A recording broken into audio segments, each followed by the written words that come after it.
On a invité plusieurs représentants de différents ministères, notamment nos ministères de tutelle en tant qu'institut pilote du PEPR, pour cette discussion.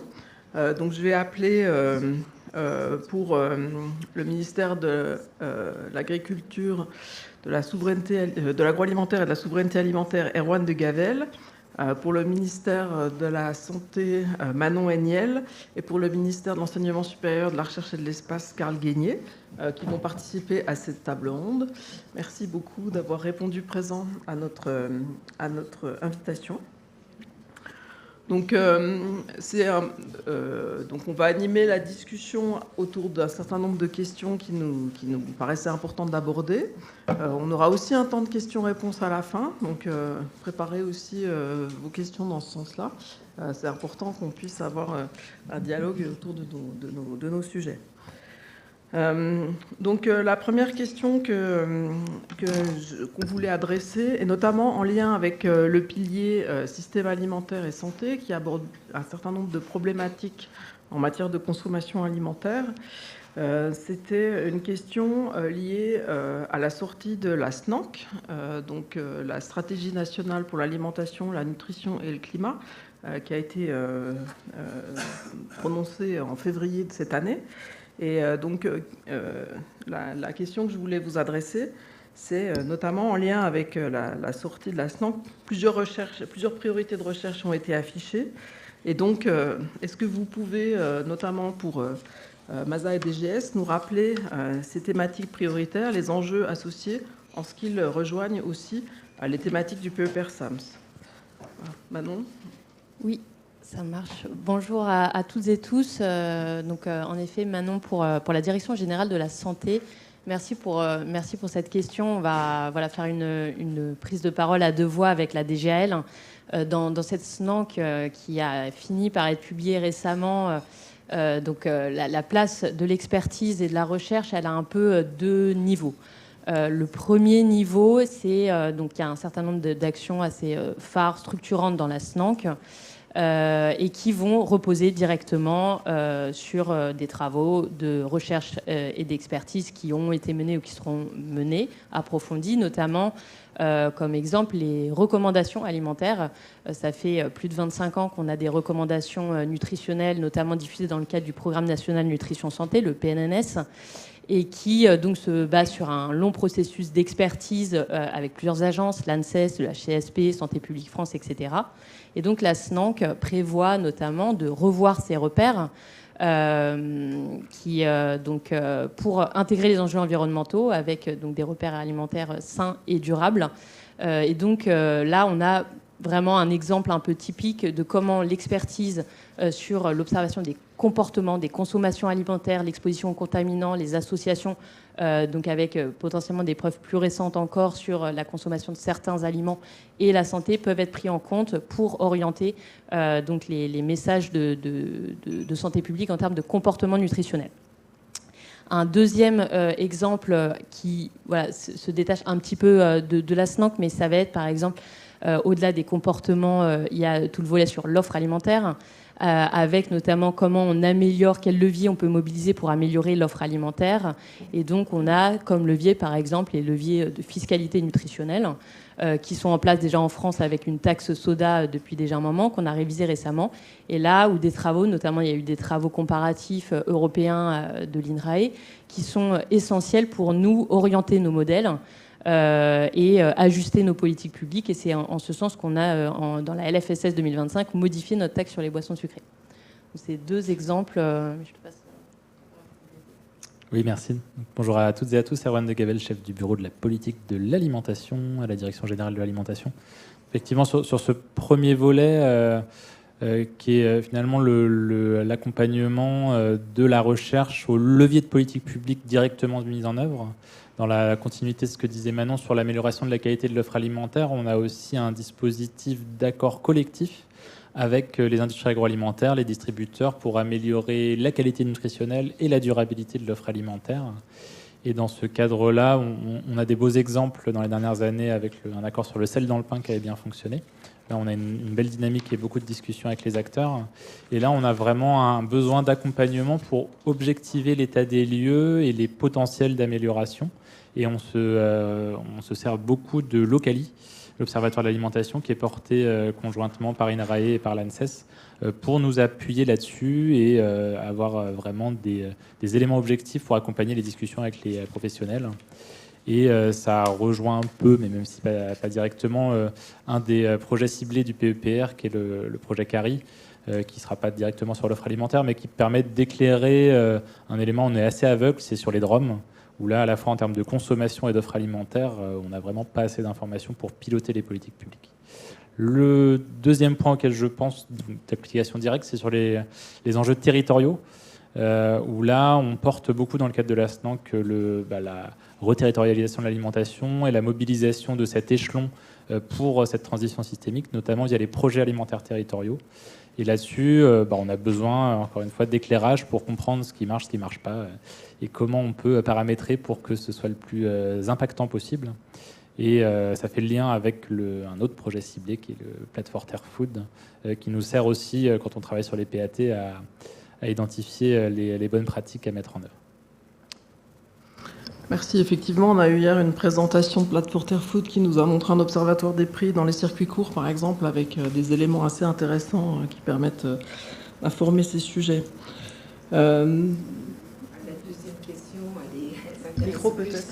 elle s'intéresse plus sur les microbiomes, donc le pilier microbiome et santé. Et donc, comme vous le savez, il y a un vrai enjeu sur ce domaine. Une forte communauté, les appels à projets rencontrent de nombreuses propositions. Et on a des financements, mais probablement pas assez pour tout financer. Mais ce n'est pas vraiment la question que je voulais vous poser. C'était de savoir, vous, à quel niveau les ministères, vous pouvez nous aider et qu'est-ce qui vous manque pour que finalement le microbiome et la santé soient plus mis en avant dans les propositions. Alors on est très content qu'ils soient inclus évidemment dans le sommet One Health et dans le système alimentaire, mais qu'est-ce qu'on doit faire en plus, vu la communauté scientifique et nous en direction de ce PPR pour finalement vous donner plus d'appui dans vos arguments. Alors je vais tenter une réponse, les collègues, n'hésitez pas à compléter. Alors sur ce volet-là, c'est vrai que sur le volet microbiote, santé, alimentation, par rapport à d'autres sujets, on est peut-être un peu plus encore prospectif, un peu plus dans une perspective de long terme, pour que ça se retraduise, pour l'instant en tout cas concrètement, en termes de politique publique liée à l'alimentation et à la nutrition. Ça rebondit un peu sur deux sujets qu'on a identifiés aussi dans l'intervention précédente dans la SNANC. On a la question des repères alimentaires. Pour l'instant, on a l'angle, par exemple, des fibres, de certains groupes alimentaires dans les repères, notamment les nouveaux repères en 2019 qui ont été publiés dans le cadre du PNNS, ont insisté beaucoup plus maintenant sur promouvoir les céréales complètes, etc., au regard des associations observées entre fibres, fruits, légumes et les outcomes de santé. Donc on avance sur ce sujet-là. Nous, en termes de politique publique, on a plutôt l'impression qu'on s'inscrit dans un calendrier un peu plus long pour pouvoir maintenant retraduire encore avec l'avancée des prochains travaux sur l'articulation, alimentation, déséquilibre du microbiote et les pathologies. On a aussi un autre angle potentiellement et que je n'ai pas mentionné à la question d'avant, c'est le sujet des AUT, les aliments ultra transformés. Qui pour nous, notamment au niveau du ministère de la Santé, est vraiment un sujet d'importance. Et donc, on sait qu'il faut continuer les travaux sur le sujet, et notamment sur les mécanismes qui peuvent expliquer des associations qu'on observe entre la consommation de certains aliments ultra transformés et la santé. Il y aurait une perturbation du microbiote, et donc tous ces liens à approfondir. Donc nous semble essentiel pour pouvoir ensuite, pas forcément en attendant, mais continuer d'avancer sur le sujet et de mettre en place des mesures de gestion adaptées. Je ne sais pas si tu souhaites compléter. C'est pas évident parce qu'effectivement, quand on lit la SNANC et notamment la dernière partie qui est sur la recherche et l'expertise, les enjeux microbiome apparaissent pas de manière explicite, puisque comme disait Manon, c'est peut-être encore un troisième niveau.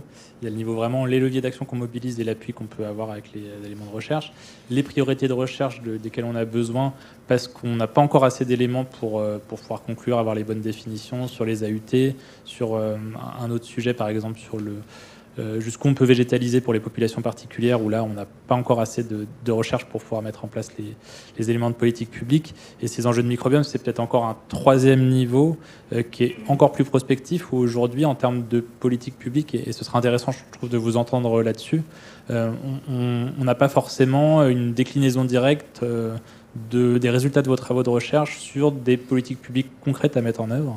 Et peut-être que vous nous direz le contraire, et ce sera intéressant d'en discuter. Donc avant, je vais peut-être me présenter. Karl Guénier, donc je suis du ministère de la Recherche. Donc je vais peut-être détailler un peu plus ce que c'est le ministère de la Recherche, parce que autant le ministère de la Santé, le ministère de l'Agriculture, vous savez ce que c'est à peu près. Le ministère de la Recherche peut pas être plus flou pour vous, de manière paradoxale. Donc on est là pour l'élaboration de la stratégie nationale de la recherche. Donc, et on veille à ce que les objectifs et les moyens soient mis en place pour la mise en place de la stratégie nationale de la recherche. Et donc moi, je suis rattaché donc à la direction générale, où il y a différents départements. Donc il y en a 3 qui sont concernés par les PEPR, notamment PEPR SAMS. Donc le département santé, le département environnement, où Sandrine est ici, et puis le département sciences humaines et sociales, donc, que je représente. Et en fait, donc, et moi ou Sandrine, on est également des chercheurs. D'accord, on est des chercheurs qui sont dégagés un certain temps à passer pour travailler dans des missions pour le ministère de la Recherche. Et donc je dis ça, donc si vous êtes intéressé pour candidater, pour postuler à des postes, n'hésitez pas à venir nous voir, c'est vraiment ouvert. Et si vous voulez vraiment vous impliquer dans ce travail de cette belle mission autour de l'élaboration et du suivi de la recherche, vous êtes les bienvenus. Alors je vais répondre à la question. Alors, en fait, en interne, au niveau des ministères, je pense que la première chose, déjà, c'est qu'on collabore davantage.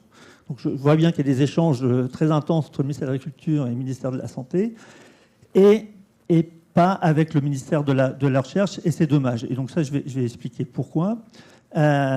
Déjà, concernant la SNORC, donc finalement, la SNORC, il y a un volet recherche, il y a 4 axes, dont un axe recherche, et j'ai mené ma petite enquête. En fait, aucune personne du ministère de la Recherche avait été sollicitée sur cette partie-là. Donc moi, je l'interprète du coup comme pas des questions de recherche, mais des questions à la recherche, ce qui est un peu différent. Mais peut-être qu'on aurait été sollicité, peut-être que ce 4e volet sur la recherche peut-être aurait été différent dans le contenu, le microbiome aurait pu être présent, etc. Et après, j'entends aussi votre position du ministère, soit de la Santé ou de l'Agriculture. Vous ne pouvez pas suivre toutes les publications, etc. Et donc, j'ai obligé de vous en remettre à des synthèses qui sont produites. Donc, généralement, le ministère de l'Agriculture, vous allez vous tourner vers l'ANSES. Voilà. Et ce qui est dommage, c'est que vous ne vous tournez pas non plus vers le ministère de la Recherche, parce que c'est notre rôle aussi de faire un suivi de la littérature, de l'état de l'art.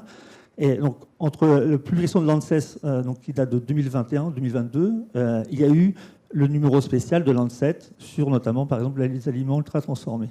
Voilà. Et donc ça, je pense que ça, c'est un consensus qui montrait un consensus scientifique. Ça, vous, le ministère de la Recherche, on est capable de vous apporter des éléments basés sur des consensus scientifiques. C'est notre rôle. C'est notre rôle.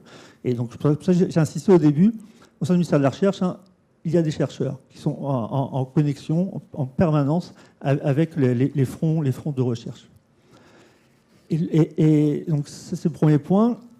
Deuxième point, donc là, c'est votre rôle, c'est d'alimenter le ministère de la Recherche sur vraiment les résultats qu'il faut consensus. Ça, c'est important. Et les position papers, par exemple, ça, c'est un rôle important. C'est vraiment d'avoir des déclarations communes de scientifiques, pas des déclarations individuelles.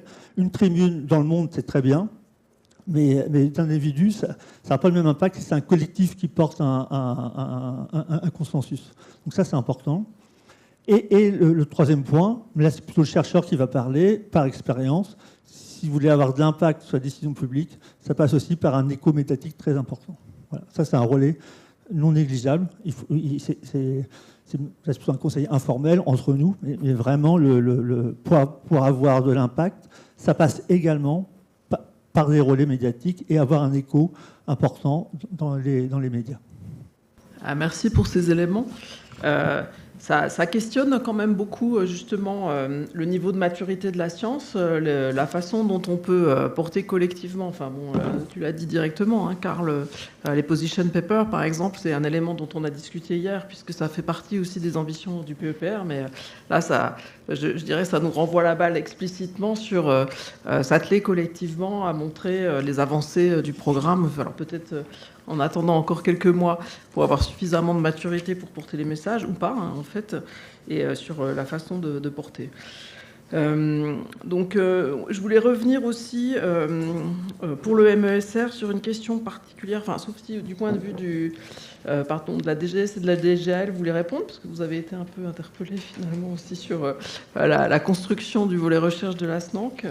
Enfin, peut-être que ça montre aussi le besoin d'avoir des organes de dialogue, enfin des instances de dialogue qui ne sont pas forcément en place. Je vous laisse répondre peut-être, enfin vous commenter. Oui, je pense que c'est assez bien résumé la façon de le dire, que dans ce volet expertise recherche de la SNANC, on a vraiment posé les questions qui nous semblaient indispensables pour pouvoir avancer sur un certain nombre de sujets pour lesquels la littérature scientifique n'était pas assez étoffée au regard de ce que nous disait l'expertise collective. Donc, sous le contrôle de Manon, c'est vraiment ces points-là qui ont été cités. Alors, il y a deux parties dans cette partie 4. Il y a une première partie vraiment sur les points sur lesquels on souhaite avancer parce qu'on a des questions de politique publique qui se posent et on n'a pas assez de littérature. Donc, c'est un appel à enrichir.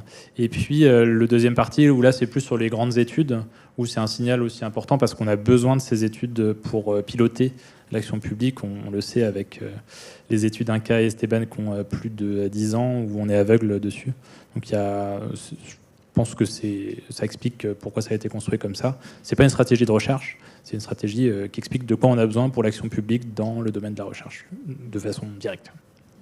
J'ai un peu l'impression, en vous entendant, que c'est un peu un truc qui se mord la queue. Parce qu'en fait, si vous n'intégrez pas le microbiome, vous ne poserez jamais de questions sur ce qui se passe sur le microbiome et ça ne sera jamais intégré dans ce type de priorité s'il n'y a pas un transfert d'informations de façon plus active, peut-être. Donc, ça revient un peu au commentaire précédent, c'est-à-dire comment est-ce que nous, on vous transfère de l'information en vous disant, là, quand même, il y a des projets qui visent à caractériser 100 000 microbiomes français. Il y en a 10 000 qui sont caractérisés aujourd'hui. En termes de population générale, de l'état de la population, il y a des informations. Quel est le canal, en fait, de communication simple? On sait que tout le monde est débordé, donc on ne veut pas prendre un temps infini là-dessus. Mais comment est-ce qu'on peut, de façon efficace, transférer une information qui est mûre, en fait, ou qui nous semble mûre? Alors peut-être qu'à la vue de cette information, vous aurez peut-être, vous, des questions ou des commentaires à nous retourner. Mais je pense que c'est vraiment l'interrogation, je pense, de la communauté microbiome, c'est comment on établit cette interaction et ce dialogue, en fait. Oui, alors du coup, ça rejoint aussi un peu la construction de cet axe recherche. C'est vrai qu'il intègre un certain nombre d'actions de recherche. C'est pas figé dans le marbre, dans le sens où ensuite on a donc cette SNANC, elle va être déclinée de manière opérationnelle via le Programme national pour l'alimentation, le Programme national nutrition santé. La stratégie, les deux plans vont vivre pendant les 5 prochaines années, et évidemment que heureusement que l'action publique va pas forcément uniquement se limiter à ce qu'on a gravé dans le marbre dans la SNANC. Et s'il y a des priorités de recherche qui émergent, des nouveaux sujets, ou pas forcément nouveaux, mais qui doivent être davantage mis en avant, faudra pas, c'est pas dans la SNANC, donc c'est pas une priorité. C'est pas du tout l'idée. La manière dont ça a été aussi construit, c'est pas les ministères. J'entends le besoin de transversalité, ça va faire le lien avec la suite, qu'il faut vraiment renforcer. Je pense qu'on en est tous conscients de cette limite-là en interministériel. Ça a été construit quand même donc avec les organismes de recherche, avec l'INRAE, l'INSERM, etc. Il y a eu un travail, une saisine du Haut Conseil de la santé publique. Il y a eu aussi un travail du Conseil national de l'alimentation. Donc ça a été la SNANC est quand même le fruit d'un gros travail aussi de consultation. Il y a eu après une consultation sur les projets, sur le projet de la SNANC, avec donc la CNS, le CNA, CNTE, CNLE, etc. Bon, ça a été quand même, ça s'est voulu quand même relativement transversal. Et il y a un effort sur lequel qu'on doit faire aussi, c'est au niveau de la gouvernance. Et donc ça rejoint votre question et le fait qu'il faut absolument qu'on arrive à faciliter le dialogue et le transfert de connaissances, de priorités dans un sens et dans l'autre, avec les acteurs de l'expertise et de la recherche, avec la société civile, avec les organismes privés, enfin de manière vraiment générale, en interministériel aussi.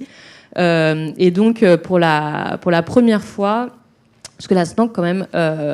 on peut lui trouver des limites voilà, aussi. Mais pour la première fois, elle essaie vraiment de mettre quand même un cadre stratégique, chapeau. Il y avait eu le Programme national alimentation nutrition qui voulait un peu faire ça déjà en 2019, mais qui n'avait pas cette existence et cette transversalité qu'on a essayé de mettre collectivement dans la SNANC.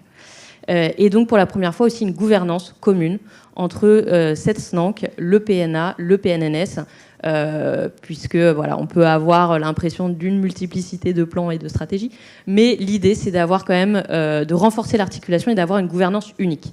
Et dans cette gouvernance, intégrer évidemment, enfin ils l'étaient et ils le seront, les acteurs de la recherche et de l'expertise, et vraiment essayer de faciliter le dialogue et la transférabilité d'informations pour que l'avancée de la science, que ce soit sur le microbiome ou autre, puisse être traduit plus rapidement, de manière plus opérationnelle dans les politiques publiques, que aussi en termes de politique publique, on puisse nous communiquer à la sphère recherche quelles sont aussi l'évolution de nos priorités, parce que ce ne sera pas uniquement ce qui est inscrit dans la SNANC, et d'avoir aussi, on a donc les journées scientifiques de la SNANC qui, je te laisse...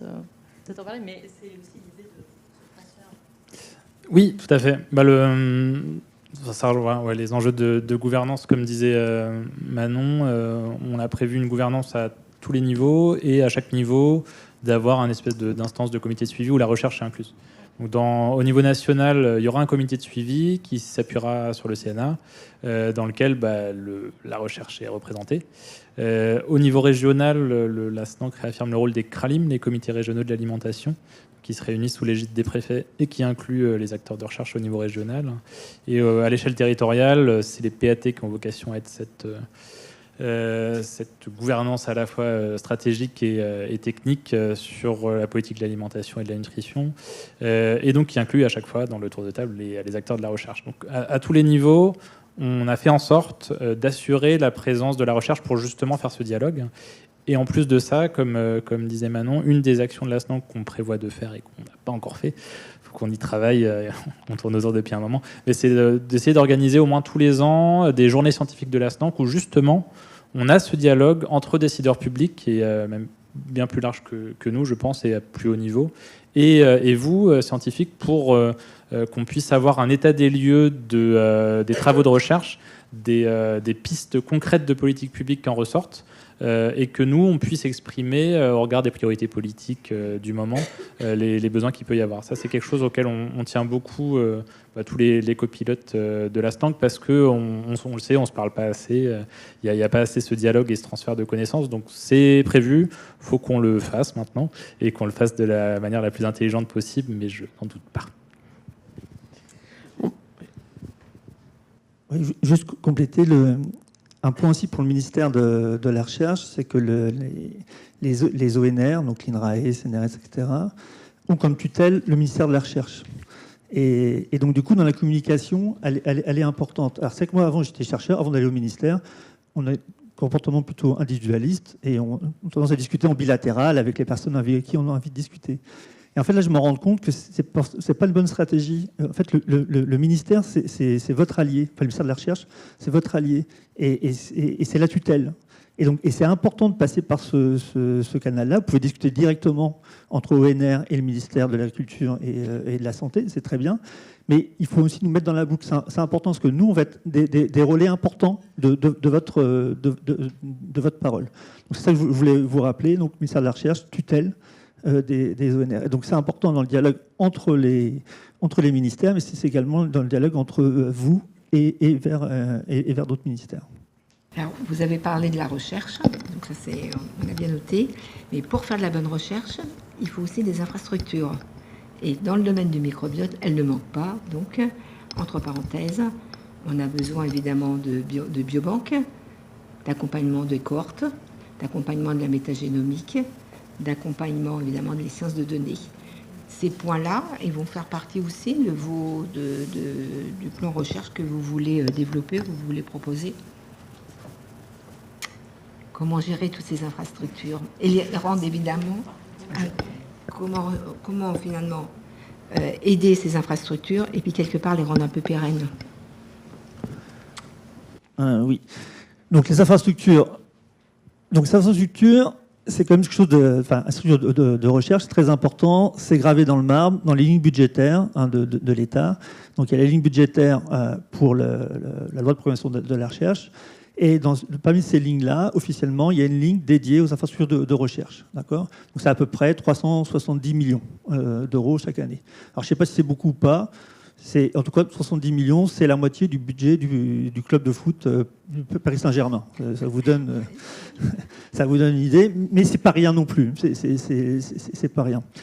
Et je pense que dans la stratégie nationale, les infrastructures de recherche sont très importantes. Donc je pense qu'il y a un vrai soutien de l'État sur ces infrastructures de recherche. Alors pour différentes raisons, peut-être moins nobles, parce que on est content, parce que l'infrastructure, on aime bien, c'est tangible. Il y a un bâtiment, il y a un logo, etc. Mais en même temps, ça a un vrai soutien, à la recherche, et notamment sur les questions de biologie santé. Donc il y a une feuille de route qui est actuellement en cours de rédaction. Je ne peux pas vous apporter des éléments de précision. Mais quand même, il y a vraiment la volonté que la France soit vraiment leader scientifique sur ces questions autour de la santé, de la biologie, et notamment donc, tout ce qui va être microbiome, antibiorésistance, etc. Et ça, et en plus il y a des enjeux aussi de souveraineté. C'est le mot-clé là, très important actuellement, mais pour des vraies raisons. Il y a des vrais enjeux très forts. Et on l'a bien vu quand il y a eu le Covid, la souveraineté sur les questions de santé, elle est importante. Et en plus, j'écoutais ce matin qu'il y a une très forte hétérogénéité entre les pays sur le microbiote, sur les biorésistances. Donc voilà. Et donc du coup, on peut pas se baser sur des études américaines pour formuler sur nos réponses. Et donc du coup, il y a un soutien. Et donc sur la biologie santé, il y a une trentaine, je crois, j'ai compté rapidement, d'infrastructures de recherche. Donc, infrastructures de recherche, soit étoiles, donc directement financées par le MESRE, mais pilotées par les opérateurs de recherche, et puis des infrastructures de recherche spécifiques aux ONR. Donc, pour nous, l'enjeu, il est vraiment important de pérenniser ces infrastructures de recherche, les cohortes, etc.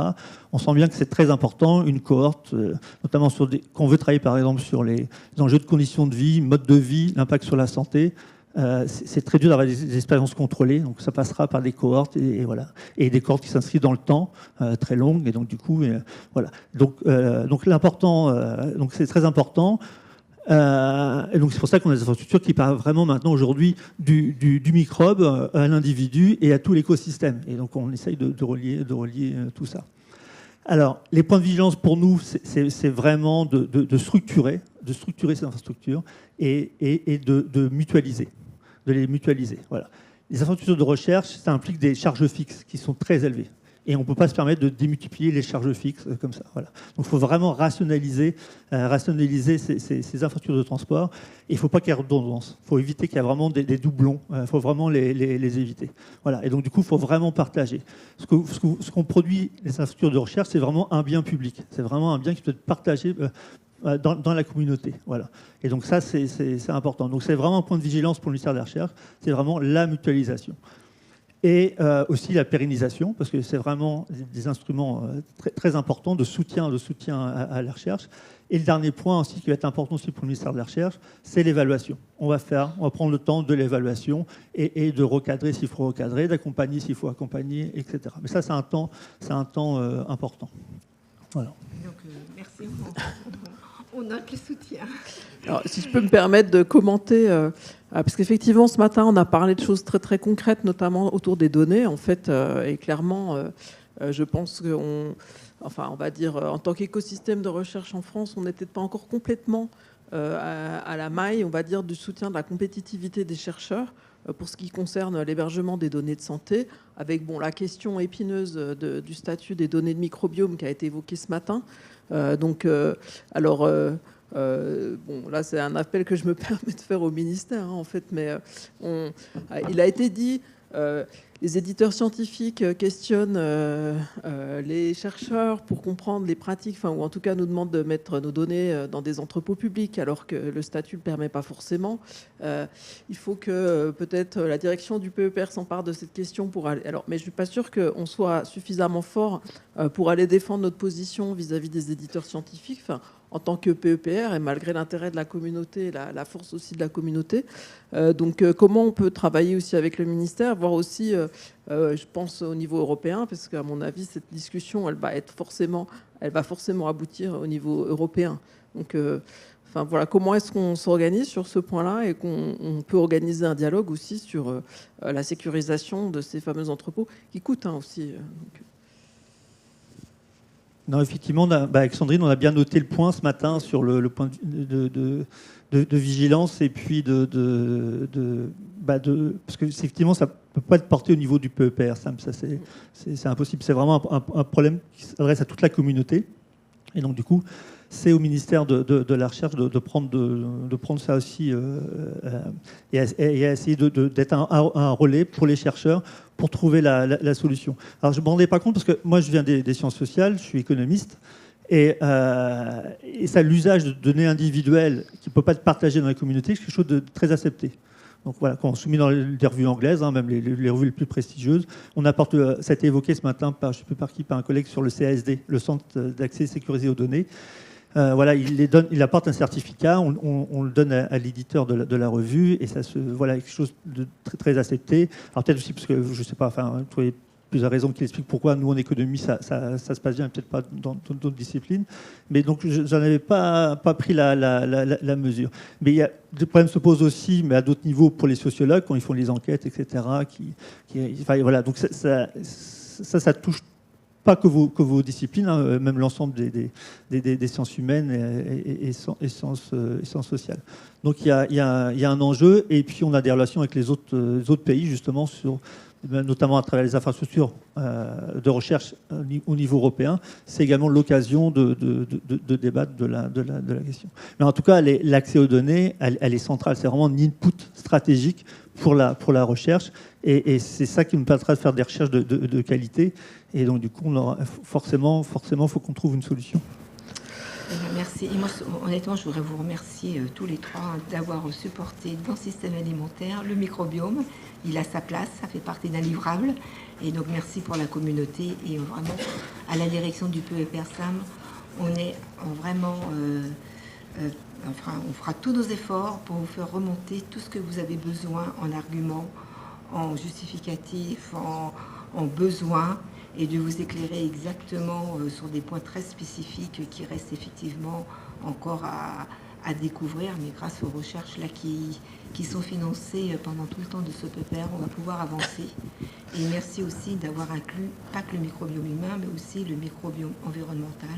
Et ça, c'est un plus, et ça ne peut se faire que parce que le sommet est One Health. Et donc d'avoir un sommet avec cette approche, une seule santé, je pense que c'est franchement merci. Et je pense qu'il sera riche en retombées.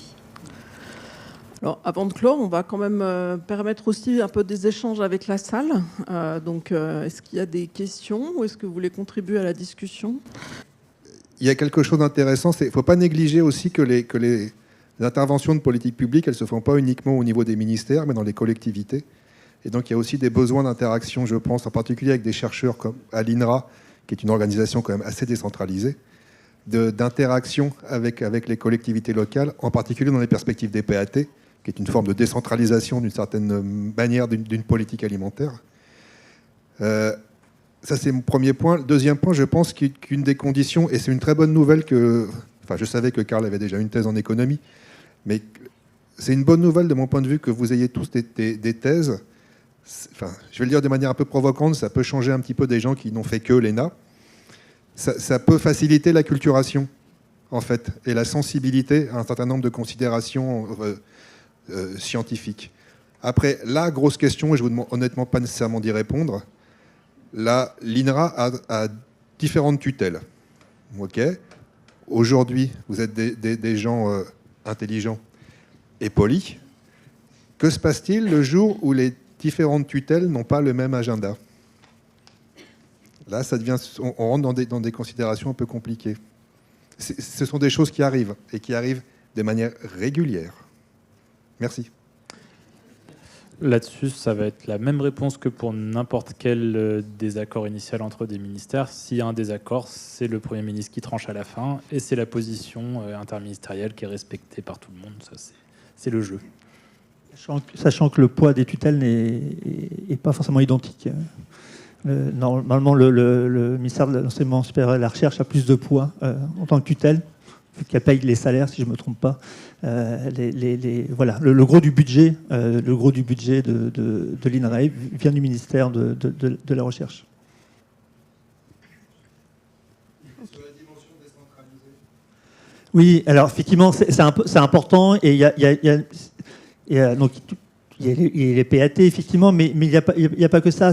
Par exemple, sur des programmes de recherche sur l'adaptation au changement climatique, par exemple, les collectivités locales sont vraiment identifiées comme des acteurs très importants et qui deviennent vraiment des parties prenantes, où les programmes de recherche sont financés avec la participation de collectivités locales.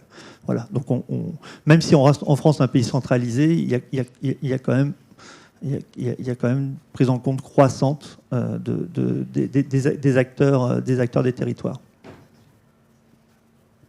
Et sur le volet territorial, c'est vraiment l'ambition qu'on a encore renforcée sur les PAT jusqu'à 2030, d'en faire finalement le dispositif un peu central sur ces enjeux d'alimentation à l'échelle en moyenne intercommunalité. Et dans le diagnostic et la gouvernance des PAT, on rend vraiment obligatoire d'avoir un tour de table élargi et d'aller chercher les acteurs de la recherche. Normalement, on ne peut pas tout contrôler, il y en a 450, mais on ne devrait pas avoir de diagnostic initial et ou de gouvernance de PAT où la recherche n'est pas dans le tour de table, ou alors c'est qu'ils ont été invités mais qu'ils ne sont pas venus. Donc ça, c'est vraiment une volonté assez forte qu'on a, parce qu'on sait que c'est pas dans des bureaux, dans des ministères qu'on fera tout changer. Il y a des politiques qui fonctionnent très bien qu'au national. Mais sur l'alimentation, pour la majorité des politiques, si on veut faire bouger les choses, il faut agir à tous les échelons et il faut travailler avec les collectivités qui ont beaucoup de compétences sur ces enjeux d'alimentation et qui doivent être éclairées par les chercheurs là-dessus. Oui, bonjour, j'ai une question. Au sujet dans la partie SNANC recherche, il y a le soutien à la recherche interventionnelle pour l'évaluation d'actions de politique publique. C'est une recherche qui coûte cher, pour laquelle finalement il y a assez peu de guichets et qui est plutôt à risque pour les chercheurs. Ma question, c'est quelle est votre stratégie justement pour soutenir ce type de recherche qui, je le sais, est essentiel notamment pour le PNNS et pour le PNA évidemment aussi. C'est pas une question facile dans ce contexte budgétaire extrêmement contraint, d'autant que quand on a commencé à rédiger la SNANC en 2023, on avait des perspectives qui étaient plus favorables qu'en 2026. Donc il y a des rédactions qu'on peut lire en 2026 comme étant un signal qui finalement reflète plus l'état des lieux de 2023 quand on avait des bonnes perspectives et qu'on arrivait à porter des demandes, plus qu'un vrai signal politique sur 2026. Pour être plutôt transparent. Donc, il faut être lucide. Le contexte budgétaire est extrêmement compliqué. Donc là, les enjeux, ça va plutôt être d'aller chercher l'argent là où il est, peut-être au niveau européen. Mais ça, c'est des enjeux que je maîtrise pas du tout. Peut-être que mon collègue à la recherche aura plus de vision. Mais sinon, c'est un travail qu'on fait tous les jours avec Manon, d'essayer de porter au niveau politique les priorités sur ces sujets-là et d'essayer de, sans cesse, semer des petites graines dans les différents dispositifs qu'on pourrait envisager, qu'on pourrait essayer de monter pour faire en sorte qu'il y en ait une sur 100 qui pousse et qu'à la fin, on arrive à monter quelque chose. Mais le contexte est compliqué. Et justement, enfin, si je peux compléter juste un mot, c'est que, à mon avis, dans l'idée aussi de davantage faciliter le dialogue, de renforcer les échanges, au-delà de évidemment les résultats scientifiques et pour traduire de la recherche en action, va y avoir ces questions aussi budgétaires, je pense personnellement, avec une rationalisation en fait des dépenses, et dans la stratégie, je pense qu'il va falloir la co-construire aussi, et que le fait qu'il va falloir cibler davantage, aller chercher les financements là où on peut. Le niveau européen, je suis d'accord, mais en effet, on va laisser collègues répondre. Mais sur le fait que les enveloppes ont tendance à réduire et qu'il va falloir rationaliser les coûts, et donc pour être sûr qu'au moins les euros qui resteront soient utilement dépensés, à mon avis, il faudra aussi davantage échanger entre vous et nous sur ce sujet-là. Oui, après, effectivement, il y a l'ANR. Donc l'ANR, c'est beaucoup de budget du PSG. Hein. C'est 1 milliard, 1,2 milliard. Donc 1,2 milliard, c'est à peu près les dépenses publicitaires de l'industrie agroalimentaire en France, à peu près. C'est bien plus que les PAT. Et c'est juste pour vous donner les ordres de grandeur. C'est important de voilà. Et dans l'ANR, il y a le volet, donc l'action autour de science. On en a parlé ce matin. Science, action et pour la société. Donc typiquement, c'est des projets qui peuvent être financés. Sinon, il y a aussi au niveau européen également, de plus en plus, la recherche partenariale, etc. est valorisée. Donc c'est des guichets qui sont importants. Je retiens la nécessité d'instaurer une gouvernance autour de toutes ces questions pour fluidifier la communication. Alors, dans ce qu'on discutait sur le niveau territorial, sur les politiques publiques, on n'a pas parlé tellement du volet santé, les offreurs de soins. Pour moi, c'est un angle aussi par rapport à la recherche sur le microbiote sur lequel il y aura un intérêt à se pencher peut-être. Alors, quand le niveau de maturité des travaux scientifiques peut-être sera suffisant, mais si on veut dérouler l'angle des travaux sur le microbiote jusqu'au bout, on peut aussi se projeter sur comment ça peut impacter aussi les offreurs de soins, de quelle manière, et donc avec un angle notamment dans le PEPR sur des biomarqueurs ou des outils qui peuvent être de diagnostic en appui aussi des approches de santé publique. Donc alors peut-être que là c'est encore un peu trop tôt, mais c'est aussi vers ça qu'on pourrait aller. Peut-être pour conclure, Evelyne a parlé du sommet One Health qui va se passer la semaine prochaine. Peut-être au titre de chacun de vos ministères, est-ce que vous pouvez nous indiquer la contribution que vous avez portée ou que vous voulez porter, la façon dont vous avez contribué à l'organisation ? Alors, en effet, donc, sur le sommet One Health, nous, au niveau... alors, je ne vais pas parler pour tout le ministère de la Santé, parce que j'avoue que ce serait un peu prétentieux, je n'ai pas les infos. Alors, au moins pour la Direction générale de la Santé et la sous-direction Santé-Environnement, on a pas mal travaillé sur 2 sujets. Le premier, c'est sur le fait de vraiment inscrire une alimentation plus saine, plus durable, garante de souveraineté alimentaire, mais de meilleure qualité nutritionnelle et moins transformée. C'est un de nos sujets qu'on souhaite porter. La question des aliments ultra transformés. Il y a notamment un side event organisé par l'OMS en marge du sommet et qui pour nous est vraiment essentiel sur cette question-là.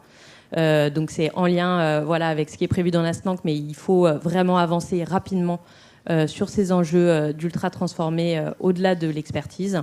Et aussi, donc il y a toute une session sur les systèmes alimentaires sains et durables qui, pour nous, est très importante, qui vraiment rassemble tout un arsenal d'acteurs et différents points de vue, mais nous, qui nous intéresse aussi d'un point de vue de mise en avant, comment on fait un échange de bonnes pratiques sur les politiques nutritionnelles, les mesures de gestion, information, réglementation, etc., dans les différents pays.